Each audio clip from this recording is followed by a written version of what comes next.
이곳에 오신 여러분 환영하고 축복합니다. 순서를 간단하게 말씀드리면 출애굽기 9장을 쉬운 성경으로 읽고요. 다음에는 용어 정리가 있는데 오늘의 용어는 완악하다입니다. 그리고 마무리는 각자 기도 시간이에요. 오늘도 주님 안에서 승리하세요. 출애굽기 9장 5번째 재앙 짐승의 죽음. 여호와께서 모세에게 말씀하셨습니다. 파라오에게 가서 말하여라. 히브리 사람들의 하나님 여호와께서 이렇게 말씀하셨습니다. 내 백성을 보내어 나를 예배할 수 있게 하여라. 만약 보내지 않고 계속해서 내 백성을 붙들고 있으면 여호와가 너의 모든 짐승에게 끔찍한 병을 내려 너희 모든 말과 나귀와 낙타와 소와 양을 병들게 할 것이다. 하지만 여호와는 이스라엘의 짐승들을 이집트의 짐승들과 구별하여 이스라엘 백성의 짐승은 한 마리도 죽지 않게 할 것이다.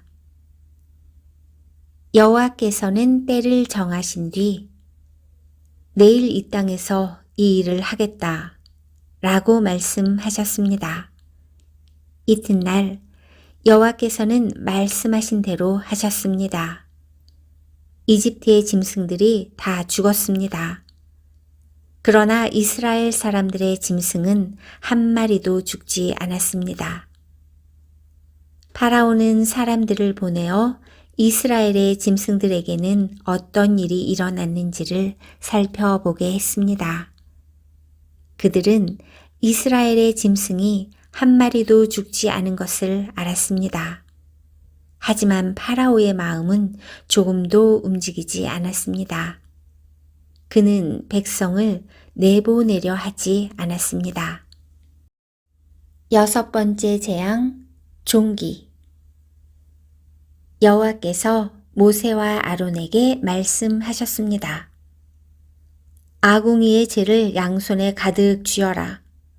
그리고 모세는 그것을 파라오가 보는 앞에서 공중에 던지도록 하여라. 그 재는 먼지가 되어 이집트 온 땅에 두루 흩어져서 이집트의 모든 사람과 짐승들의 몸에 종기를 일으킬 것이다. 모세와 아론은 아궁이에서 재를 쥐고서 파라오 앞에 섰습니다. 모세는 재를 공중에 던졌습니다. 그러자 그것이 사람과 짐승의 몸에 종기를 일으켰습니다. 마술사들은 모세 앞에 서 있을 수 없었습니다.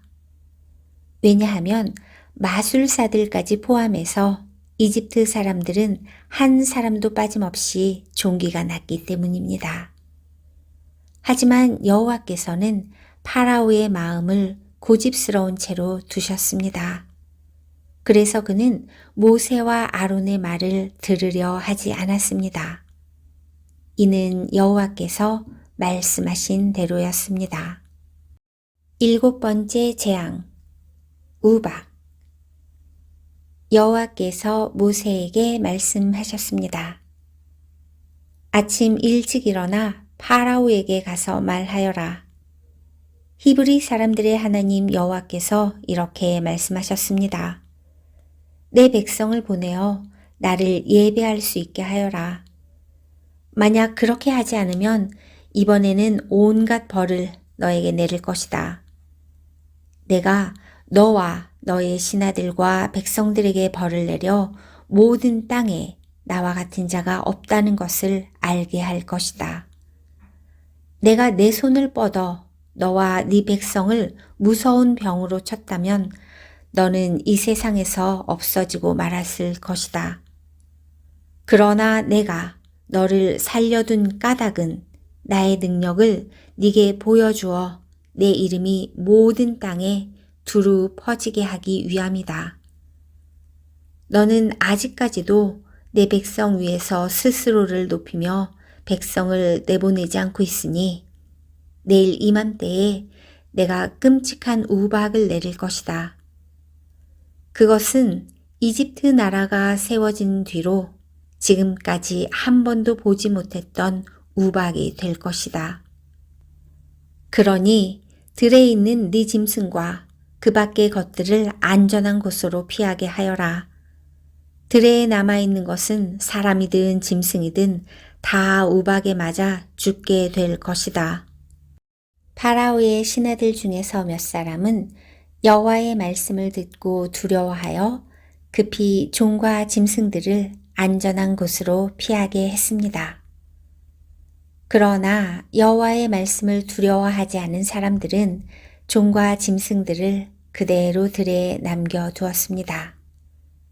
여호와께서 모세에게 말씀하셨습니다. 네 손을 들어 하늘을 가리켜라. 그러면 우박이 이집트 모든 땅의 사람과 짐승과 이집트의 들에서 자라는 모든 것들 위에 떨어질 것이다. 모세는 지팡이를 들어 하늘을 가리켰습니다. 그러자 여호와께서 말씀하신 것처럼 천둥 소리가 나며 우박이 떨어졌습니다. 그리고 하늘에서 번개가 쳤습니다. 우박이 쏟아질 때 번개도 쳤습니다. 이집트 나라가 세워진 뒤로 지금까지 한 번도 볼 수 없었던 큰 우박이었습니다. 우박은 모든 이집트에 들어있는 것을 다 쳤습니다. 그 우박은 사람과 짐승을 쳤습니다. 그리고 밭에서 자라는 것을 다 치고 들에 있는 나무들도 다 부러뜨렸습니다. 다만 이스라엘 백성이 사는 고센 땅에는 우박이 내리지 않았습니다. 파라오가 모세와 아론을 불러서 말했습니다. 이번에는 내가 죄를 지었다. 여호와께서 오르시다. 나와 내 백성이 잘못했다. 여호와께 기도드려라. 천둥과 우박을 그치게 해다오. 너희를 내보내주겠다. 너희는 여기에 더 이상 머물지 않아도 된다. 모세가 그에게 말했습니다. 이 성에서 나가자마자 여호와께 손을 들어 기도드리겠습니다. 그러면 천둥과 우박이 멈출 것입니다. 이것은 이 땅이 여호와의 소유라는 것을 왕에게 가르쳐 주려는 것입니다. 하지만 왕과 왕의 신하들은 그래도 여호와 하나님을 두려워하지 않으리라는 것을 나는 알고 있습니다. 그때의 보리는 이삭이 나왔고 삼은 꽃이 핀 상태였기 때문에 보리와 삼은 해를 입게 되었습니다.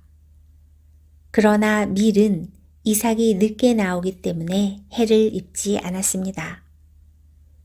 모세가 파라오 앞에서 물러나와 성 밖으로 나갔습니다. 모세가 손을 들어 여호와께 기도드리자 천둥과 우박이 멈추고 비도 그쳤습니다. 파라오는 비와 우박과 천둥이 그친 것을 보고 또다시 죄를 지었습니다. 그와 그의 신하들은 또다시 고집스러워졌습니다. 파라오는 고집을 부리며 이스라엘 백성을 내보내려 하지 않았습니다. 여호와께서 모세를 통해서 말씀하신 대로 되었습니다.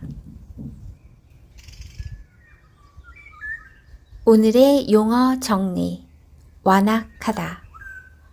완악하다로 정했는데요. 개역개정 출애굽기 9장 35절을 먼저 읽어드리고 완악하다를 설명을 해볼게요. 출애굽기 9장 35절.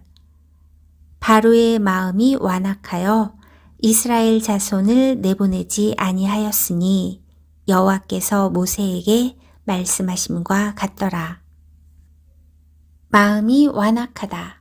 쉬운 성경에서는 고집을 부리다 이렇게 번역이 되어 있어요. 여기서 완악하다의 좀 더 깊은 뜻을 생명의 말씀사 교회 용어 사전에서 좀 읽어 드릴게요. 완악하다. 악하고 순종을 모르며 마치 살이 쪄서 아무 느낌도 없는 것처럼 죄악에 물들어 양심의 감각을 상실한 상태. 오늘의 용어 정리는 완악하다 였습니다.